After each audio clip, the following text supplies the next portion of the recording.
This is Grand Harbor, Malta, and today it's a popular tourist resort, but in the Second World War, it was the most important harbor on the Eastern Mediterranean. And it was so important that the Germans had to control it, or they would lose the war in North Africa. And to do that, they employed siege techniques, starve out the population, and to bomb them into submission. Malta became the most bombed place on Earth.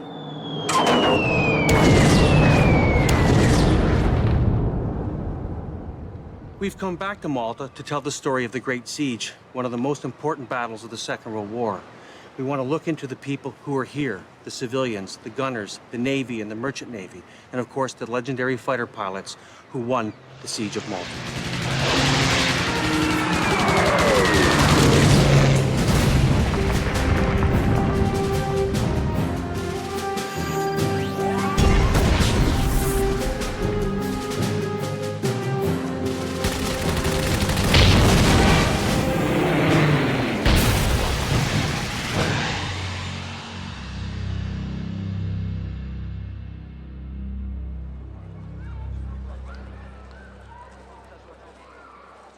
This is Republic Street in Valletta, and it's the most popular tourist destination. The tourists come to Malta for a lot of reasons. One is to buy stuff from the shops, the great tourist trinkets. The other is for the sun and to party. But Malta also has an incredible history that goes back over 6,000 years. In fact, there are ruins from 3600 BC. This is a ruin from a more modern time.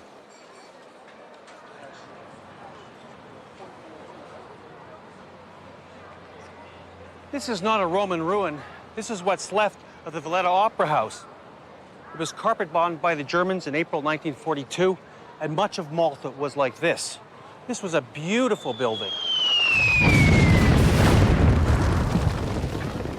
Here you can see what's left of one of the columns from the Grand Opera House. You can see where the bombs or shrapnel, really fragments from the bomb, would have taken off a piece of it. And this is really a symbol of what happened to Malta during the Second World War. The most severe raids took place in 1942, but the first one came over with the Italians on June 11th, 1940.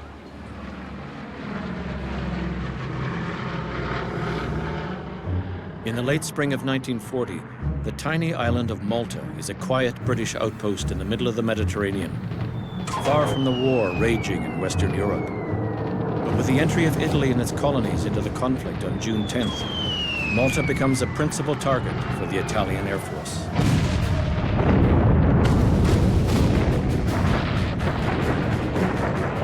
The island now lies at the heart of a vast Axis empire. To the south, some 250,000 Italian and colonial troops are within striking distance of the oil fields of the Middle East, oil that could fuel the Axis war machine for years to come. Seeing Malta as a threat against their Mediterranean supply lines, Italy unleashes its formidable air force in a bombing campaign against the island. With only 4,000 troops and no fighter aircraft to speak of, Malta is all but written off by Allied command. Now the island's last remaining hope lies with a small force of anti-aircraft gunners.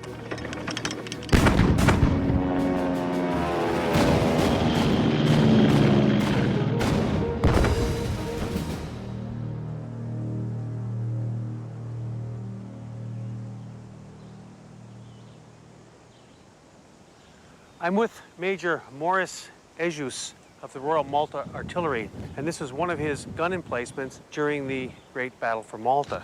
So I want you to explain to me how you laid out your battery. Yes, well, we had a command post over there. Right. And 4 guns, starting from number 1 on the left, number 2 gun, number 3 gun, and number 4 gun.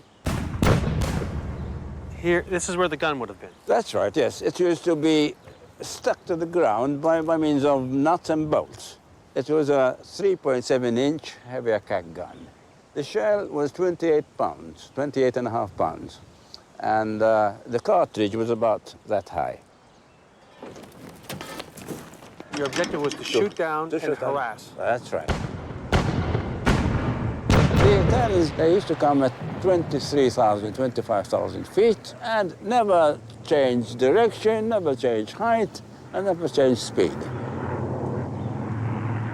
As soon as you see a sparkle in the sky, and you say, it's plane! Plane!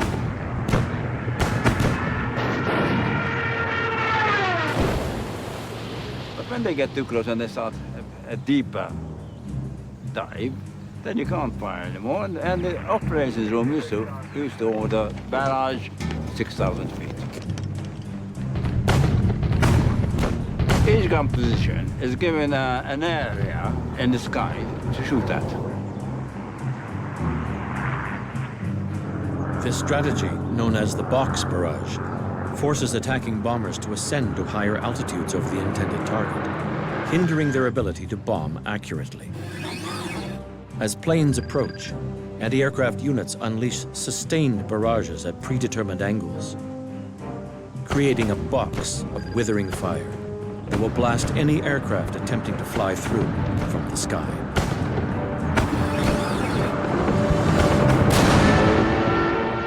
And one plane is shot down. Then you get another half a minute or so, and a second plane comes. And occasionally, you know, all 5 were shot down. At the early months, it was the gunners who actually saved Malta. The defenders managed to hold out through the midsummer of 1940.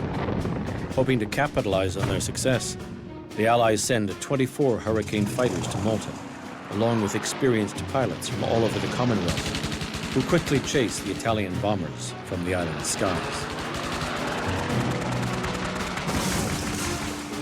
It's the first of 2 devastating setbacks for Italy in the latter half of 1940.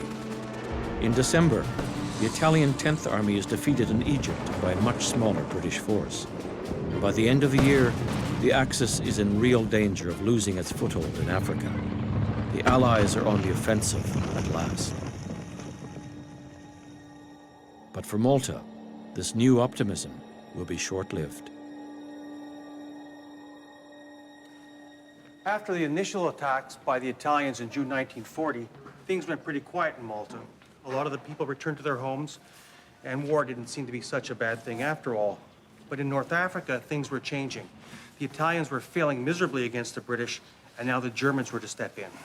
So once again, Malta was going to be a target, this time for the German Luftwaffe.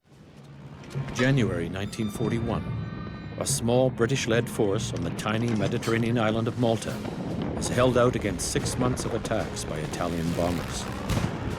With Malta's skies clear, the Allies begin using the island as a base to attack Axis supply shipping bound for North Africa.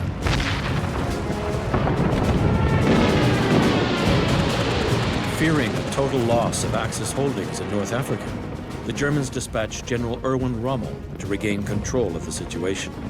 But if Rommel is to defeat the Allies in the desert, Axis supply routes across the Mediterranean must remain open. In January, the Axis resumes its bombing of Malta, this time under German command. Their mission is to bring Malta to its knees. Among the civilians seeking shelter from the bombardment is Joseph Attard. I'll have to go down slowly, Yeah, go down slow. because I'm not steady on my legs. So, Yeah. tell me how things changed in January 1941. Well, a good amount of the bombs dropped on this place here. That was blown down to the ground. All this building. We had 40 people blocked down there, trapped, because there is the crypt down there, and it was used as a shelter. I came here, and I went through the church, and from there was the beginning of the rubble. But we couldn't get onto them. For a couple of days, we could hear the moaning. There were some of them who were still alive.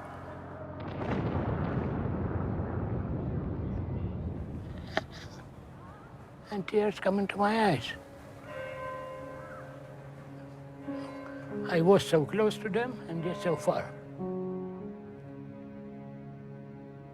We found a baby, which was still alive. I pulled it out together with the others, and that was the only person we saved from there. The others were all dead. Those are the names of the people who were trapped and killed here. I can see their names now.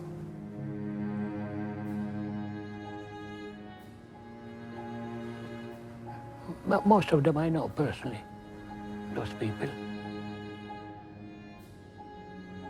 Now, one I know, for example, let me say her name. Cettina. Now, Cettina was a young girl of my own age. She had very good looks. I was carrying the baby I saved. It was not my baby. Yes. Cetta. Well, I remember Cetta.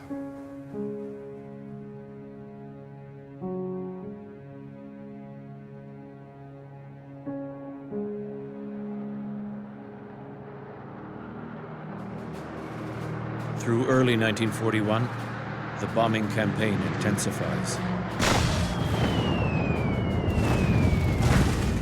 But in May, Malta is granted a reprieve when the Luftwaffe force attacking the island is reassigned to the Eastern Front. The Allies take full advantage, resuming their raids on Axis supply lines to North Africa. By the end of 1941, they are inflicting 80% losses on Axis shipping. But in December, with Rommel in full retreat, the Luftwaffe is ordered back to the Mediterranean with orders to destroy Malta's defense force in advance of a planned invasion. And this time, the Germans have a new weapon, the high-speed Me-109F. These new fighters easily outmatch the Allies' Hurricanes, which are shot out of the sky in alarming numbers. This is the city of Rabat, and a lot of the RAF pilots were billeted here, and this is where they found their entertainments. February and March 1942 were terrible months for the fighter pilots. Their Hurricanes were grossly outnumbered by the Luftwaffe, and the Me-109F, the modified fighter, was just too much for the Hurricanes. So Buck McNair, the Canadian ace, decided to take some of the pilots of 249 Squadron out for relaxation. So on the night of March 21st, 1942, they went down to the theater to watch a film. In the middle of the film, the air raid siren went off. They decided to leave, and they had to come along this street, hiding in each doorway just to be safe from the bombing. When they finally got to this point, they're going to go over to the Point de Vue, which was the officers' mess, for a stiff drink. And as they went through this door, they started to approach it, and all of a sudden, bang! A bomb went off. When McNair awoke, he was on the second floor and didn't know what happened. And when he made his way down, he found the bodies of his friends. The building still shows a lot of damage from the one bomb. You can see holes here, all along the wall, even on the ceiling. In March and April 1942, no place was safe in Malta. The Germans were literally neutralizing it. They were bombing everywhere and everything in their preparations for the invasion.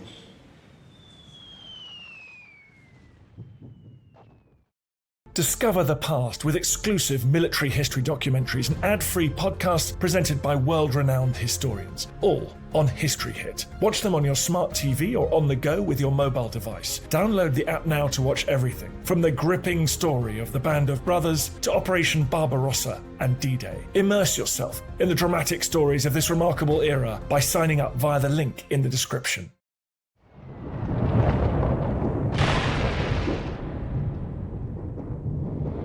The Germans attack the island day and night, bombing harbors, airfields, and civilian targets. Malta's cities and towns are reduced to rubble, forcing virtually the entire population to seek refuge underground.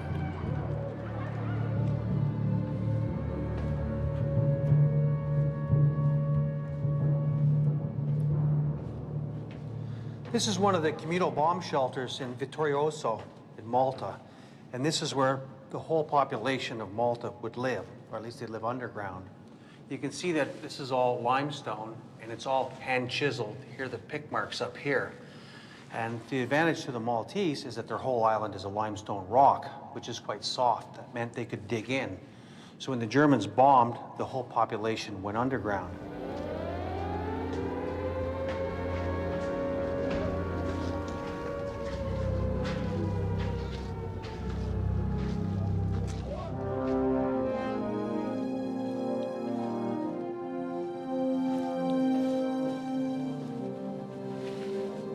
This shelter is about 150 feet underground because it's built into the ramparts of an old fort.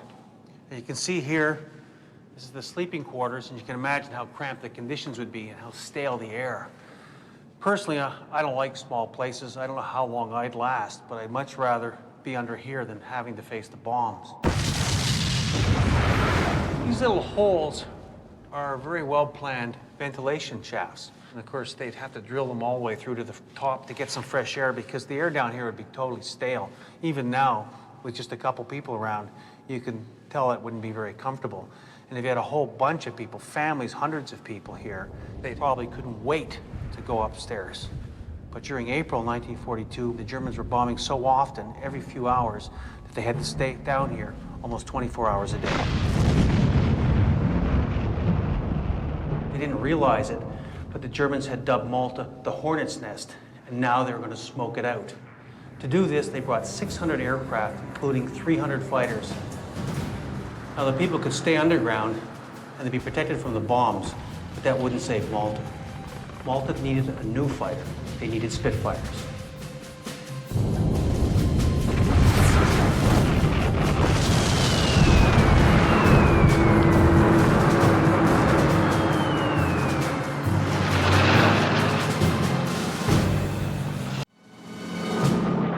April 1942. The Mediterranean island of Malta is under constant attack by the Luftwaffe. Speedy Me-109F fighters have overwhelmed the island's force of hurricanes, opening shipping lanes to resupply Rommel's Afrika Korps and allowing bombers to release their payloads on the island with little or no opposition. For the few pilots still flying in Malta's defense, death seems only a matter of time as the Luftwaffe hounds them relentlessly.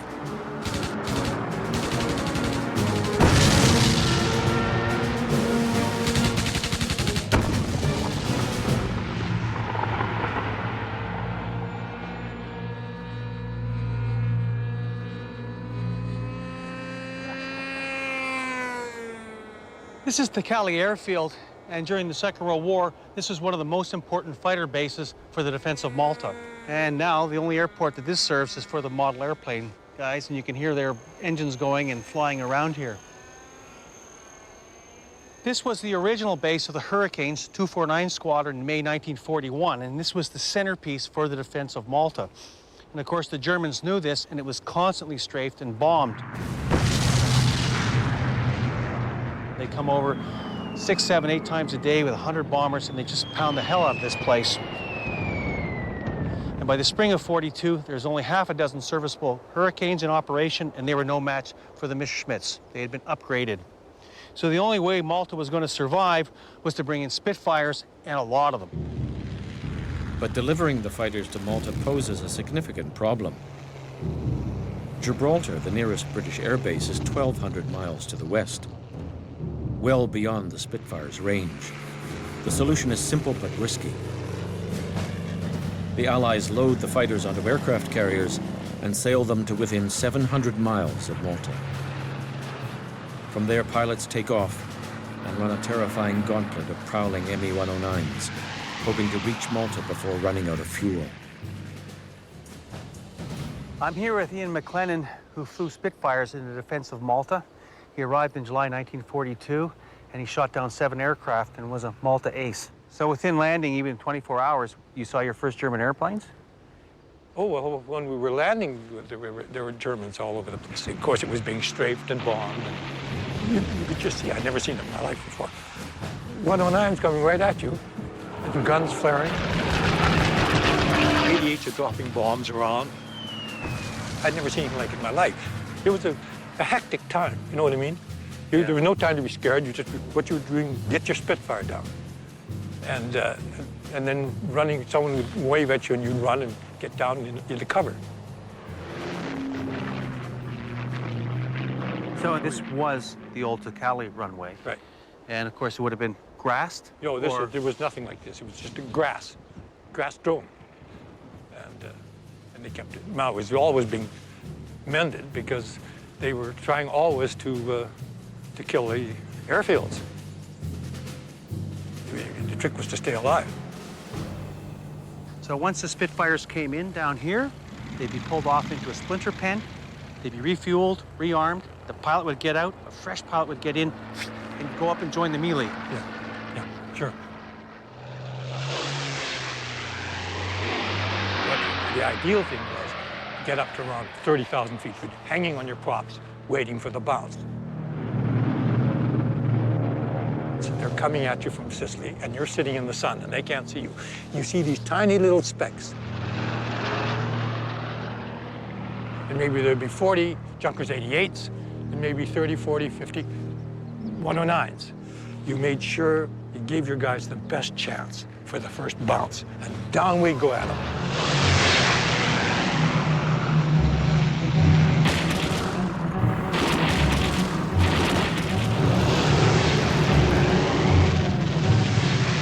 And if you saw somebody in trouble, somebody coming up the ass, you would say, "Break." And if you didn't know who it was, you'd say, "Break," and everybody broke. I remember once getting bounced, so I just went into a spin and let my aircraft spin all the way down. Obviously, I was shot down. And then when I got right down the water, and the battle's up there, then I pulled it out. So you played dead. Yeah. Oh, yeah. I can remember. I remember the first time I did that, thinking this is very bright because I got away with it. I think the guy. I'm sure he went back and said, "I got this guy." He went into the sea. He's dead.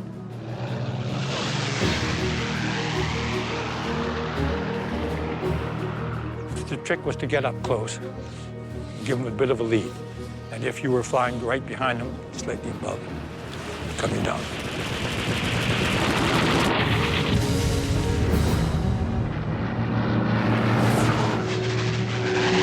126 Spitfires that reach Malta have an immediate impact on the island's dire situation. Daylight bombing raids on the island are drastically reduced. And despite being outnumbered nearly 2 to 1, the Spitfires downed 207 enemy aircraft in their first 2 months of action alone.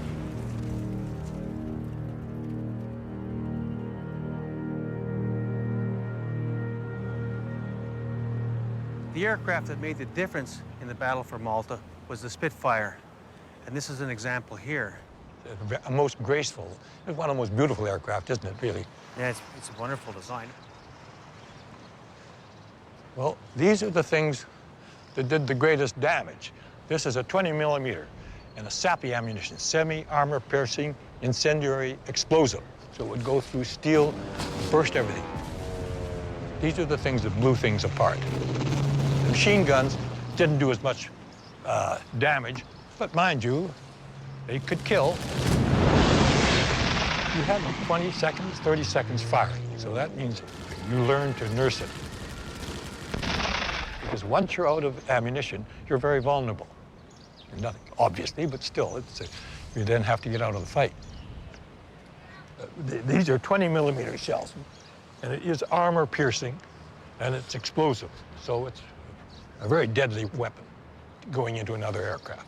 Whereas machine guns just go through, and if it hits you, you're dead, or if it hits something vital, it's dead. But these things do a lot of damage. Blow controls away and all that sort of thing. The wing will come off, a tail will come off. It's just devastating.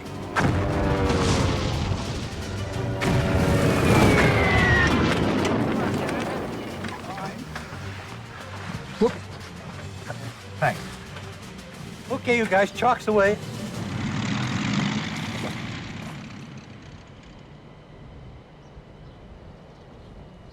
Looks familiar, really familiar. Well, this is the joystick. This is the firing machine. This is, you push that, you get machine guns. Press that, you get everything. Cannons and machine guns. There's one thing here which is for emergency. If you're facing death and you can't get away from some guy and you need power, you take this thing and you push it forward, and it adds water to the gas and gives this engine tremendous power and boost. You have to look over this boost thing. There it is.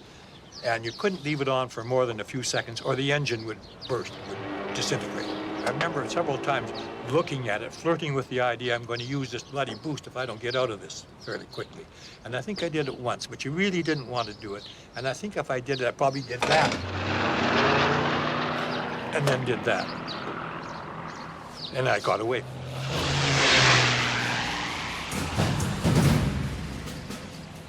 But are you proud to have served on Malta, to have fought on Malta? Well, I guess so, yes. I'm not ashamed of it, you know. Yeah, I'm...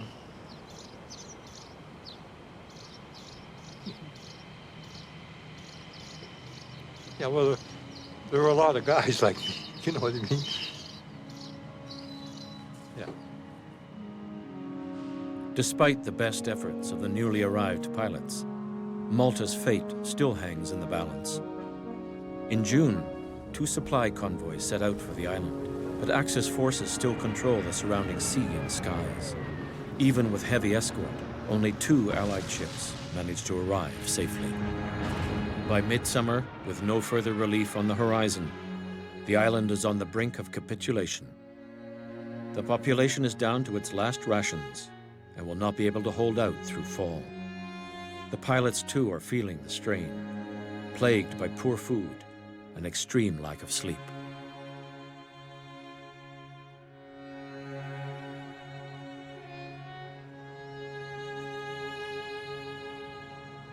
They were stressful, tiring times. You get up at 3 or 4 o'clock in the morning and you're on service till dark. And that might go on for 3 or 4 days. Quite exhausting. I think everybody was hungry all the time, somehow. And the Maltese people were practically starving. And every now and then you'd get ill, you'd have malted dog, or they call it dysentery and that kind of stuff. Everything seemed to be bombed, you know what I mean? Rubble was everywhere. They're cleaning up the rubble and people are walking through, and it stays that way perhaps for months. So it was walking through a beleaguered city full of ruin.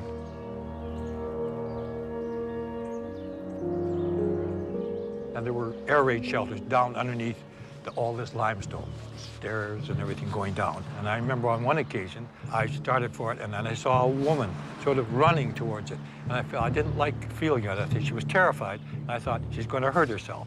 So I started to try to cut her off to reassure her and slow her down.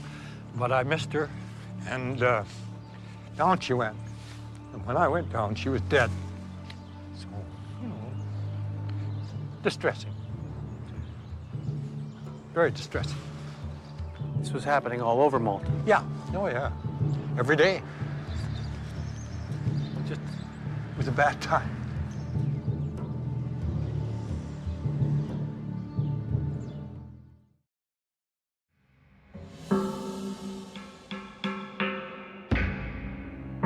August 1942. The war for North Africa enters its climactic phase.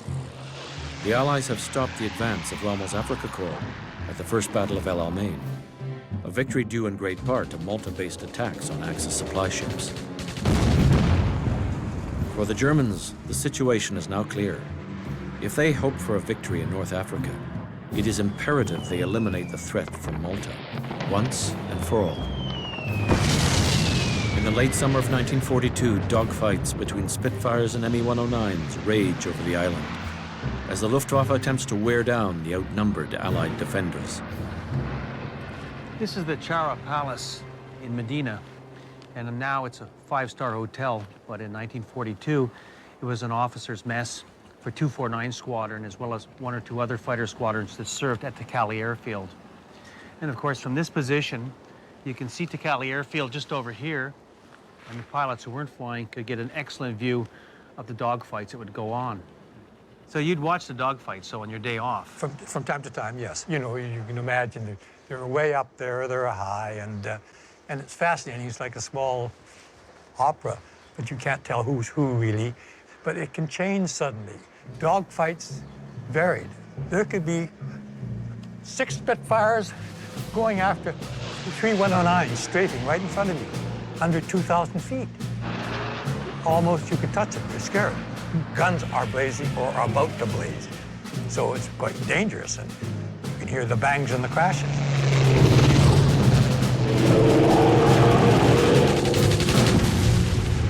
Malta had a lot of great fighter aces, and of course, George Burling was at the top of the list. What made him different? Well, that he was a phenomenal fighter pilot. Oh, yeah. You didn't argue about it. The guy was coming down with kills all the time. Nobody else could match it. Nobody. And there were some great fighter pilots in Malta. Burling had great eyesight, you know, the little specks. That, my whole life at that time was little specks. Every time you went up and you were called, you looked towards Sicily for the little specks. I scrambled to take on 2 Junker 88s, escorted by about 20 ME-109s. 2 MEs got the drop on me. I did a quick wing over and got onto one's tail. He saw me coming and tried to climb away. I figured he must have been about 800 yards away from me when I got him into my sights. At this distance, Burling is engaged in a war of invisible numbers. His Spitfire is traveling at 250 miles per hour, while the ME-109 is climbing at a rate of over 50 feet per second. The equation grows even more complicated when he factors in the velocity of his weapons. In essence, Burling must not shoot directly at his enemy, rather at a point in space where his enemy and his fire will precisely meet. I gave him a 3-second burst, smack onto his starboard flank, and got him in the tank. It was a full deflection shot. He was a pilot who was better than anybody else. He would have been difficult to handle in the squadron because he's so bloody bright and knows what he's got to be doing. And he's better at it than anybody else on the squadron. And he knows it, and they know it, which is not an endearing trait. You know, to be better than everybody else. He didn't have the freedom he needed. He was frustrated. That's the problem. And that made him a troubled guy and a trouble to anybody who had to handle him, I'm sure. But he could have been handled if somebody took the mind to say, look, we've got ourselves an ace here.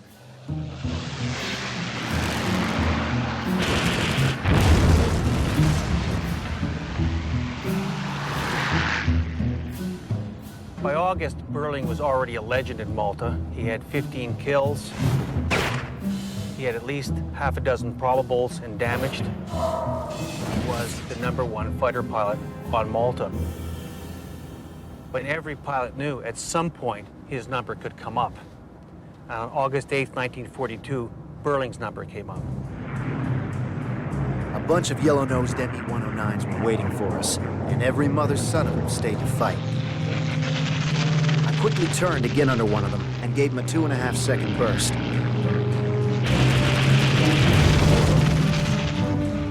I hadn't any more than begun to dive when I got mine. We're trying to find Buzz Burling's crash site of August 8th, 1942.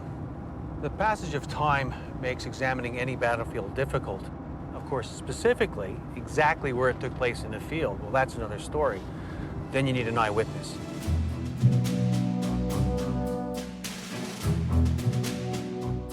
This is the village of Guja, and it's near Lucca Airport, and we think we found somebody who witnessed the Burling crash. This is quite amazing, considering how few people would have seen it in the first place. So I'm going to talk to him.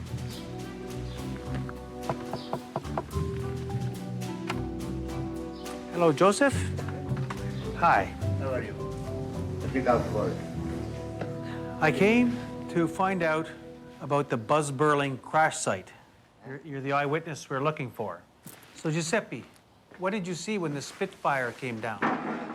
So he's maneuverable, and he's coming into the ground, close to the ground.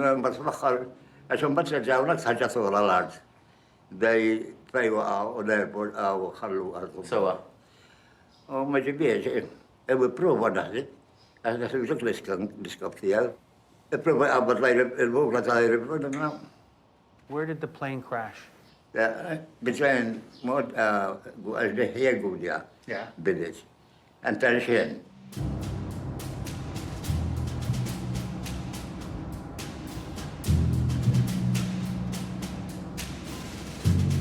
We're just on the outskirts of Guja, and we're going to try to find out where Burling came down in his famous and very lucky crash on August 8, 1942. They were chasing after a gaggle of Germans over in this area. They were going after Grand Harbor. And just somewhere to the east over there in the sky, a dogfight developed.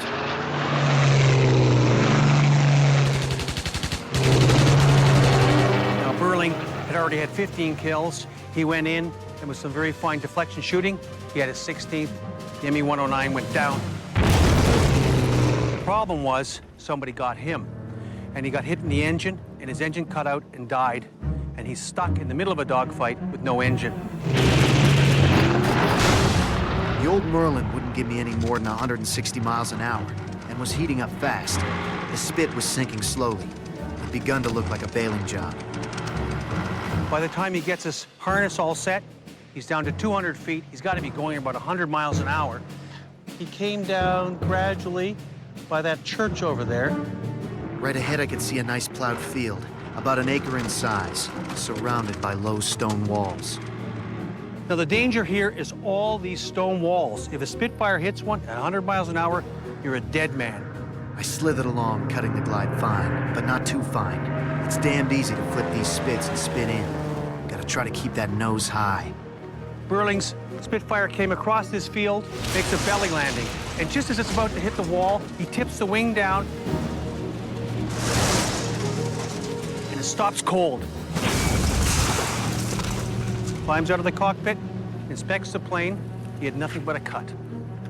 He'd escaped his first dangerous clash with death. He'd lived to fight another day.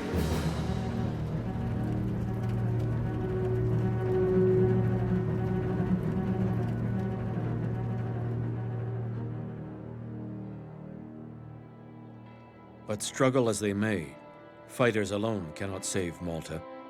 The island is nearly out of food, fuel, and ammunition. In August, the Allies launch one last effort at resupply.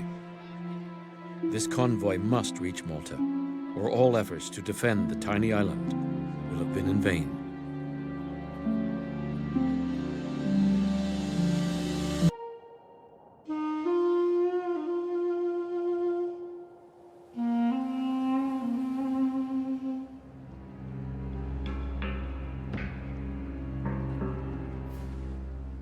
By the end of July 1942, Malta was in dire straits.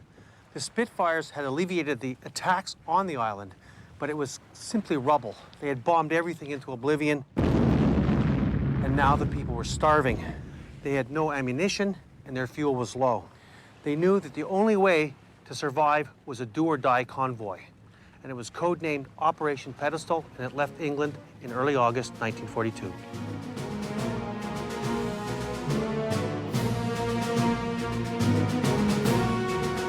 Tensions run high on both sides as the convoy enters the Mediterranean. The Germans know that if they are to conquer North Africa, they must force Malta to surrender. The intercept force lies in wait until the Allied convoy enters the strait between Tunisia and Sicily. There they attack. One by one, the ships of Operation Pedestal are sent to the bottom. But the ultimate prize for Axis gunners is the tanker Ohio, bearing precious fuel for Malta's aircraft. The lightly armed ship struggles forward under murderous fire.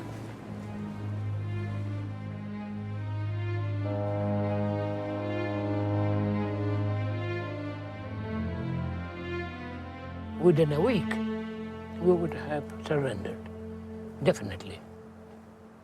We were in our last days before extinction. Everybody knew. We had no rations, no ammunition. Petrol had almost finished. No fighters could go up without petrol. If there is no tanker, we shall be lost. The important one was the tanker. So really, this is the end. Yes, it was the end. That was definitely the end. There was a week, just a week supplies.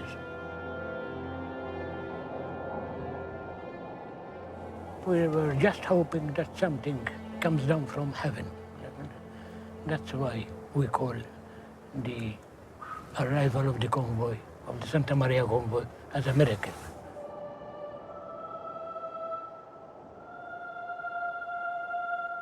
They were praying in churches to Santa Maria to do something, to let something to save Malta. We heard gunfire when it was attacked near Sicily. There was a warning sounded, a red warning, and the people, some of them, found the shelter. But there were those who remained still here.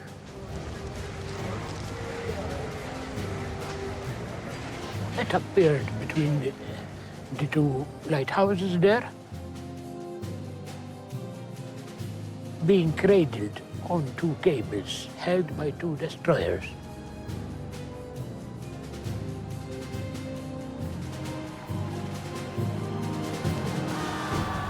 And of course there was the superstructure, all mangled with the bombs and the torpedo. Then everybody followed the Ohio until it went there.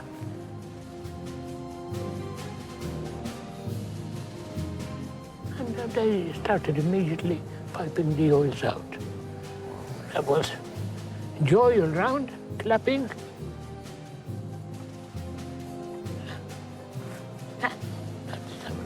It was moving. I think it was the most moving sight in the whole war for us.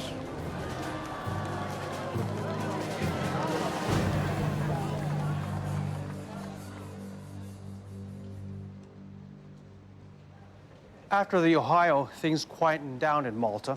In fact, the Germans didn't come back until October 10th. That's when they brought all their bombers back, and they were going to punish Malta once again. But this time, the Spits were waiting for them, and they shot them down by the dozen.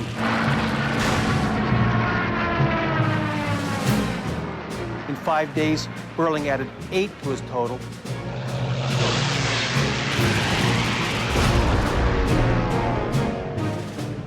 But of course, that was his last battle of the war. He was shot down and injured and never flew again over Malta. Ian McLennan added 5 to his tally, including 2 Junkers in 1 day.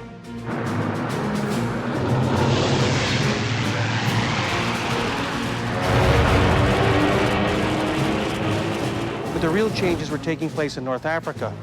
On October 23rd, the 8th Army attacked Rommel's Africa Corps and started driving them back towards Tunisia. In November, the Americans landed in North Africa and they started a pincher movement. And basically, the war in North Africa was over. It was just a matter of time. After 2.5 years of aerial bombardments, the siege of Malta was over.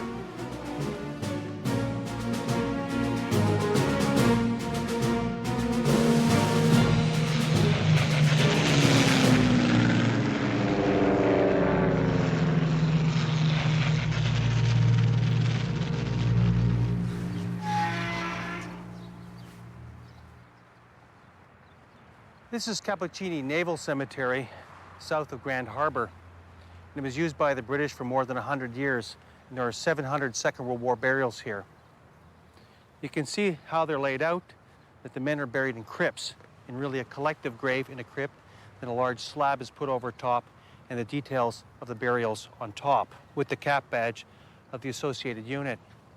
It also is, in many ways, the history of the Malta campaign. Buried in this crypt, there are 4 of the men killed at the bombing at Pont de Vue. And you can see here Baker, Guerin, the Australian, Hollis Hallett, and Waterfield were all killed in the doorway of the hotel. This one here, Pilot Officer Doug Lago, was shot down on the 20th of March, 1942, and his situation is quite infamous. He actually parachuted out of his plane.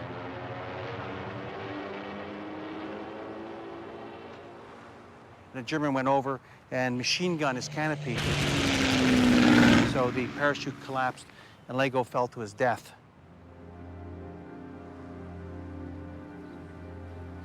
"7,000 people died in the defense of Malta, and by Second World War standards, that's a small number for such a decisive victory. All great campaigns are made up of a few mistakes, a few myths, and a few miracles, and Malta was no different. But really, it was the courage and tenacity of all the people who were here that saved the day, whether they be civilians, dock workers, gunners, merchant navy, Royal Navy, or Air Force. And it's really to these people that we should remember that they changed the course of the Second World War.